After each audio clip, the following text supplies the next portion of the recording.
Multi-millionaire Jared Polis got caught. Or did he?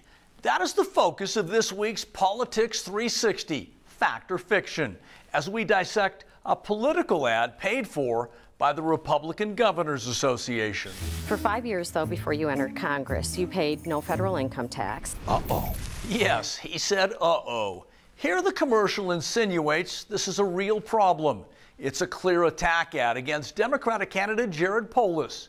Here's what our research team found. That portion of the ad takes a fact about Jared Polis and gives it the appearance the Democratic candidate has done something wrong by not paying taxes.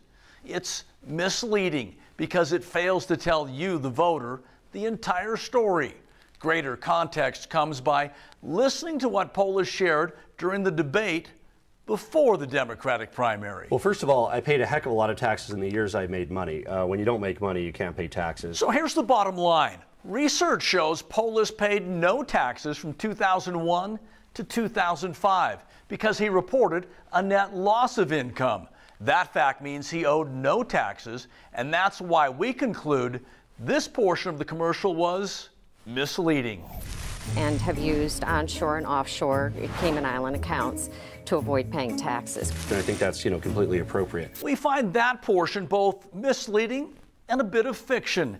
Misleading because that is not how Polis responded to the Cayman Islands issue. Fiction because our research team reviewed the congressman's congressional financial disclosure statements.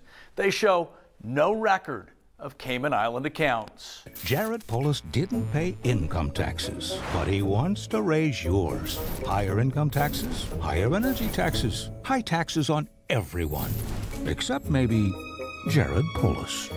That explosive statement is filled with both fact and fiction. And again, our research team found it misleading.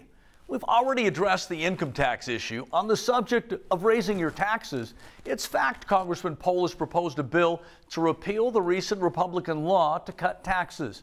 So you might conclude he's a proponent of higher taxes. However, we find it misleading because if Polis becomes our next governor, he will not be able to raise your taxes. Colorado law leaves that power to the voters. That's Politics 360, both the facts and the fiction. I'm Chief Investigative Reporter Tony Kovaleski.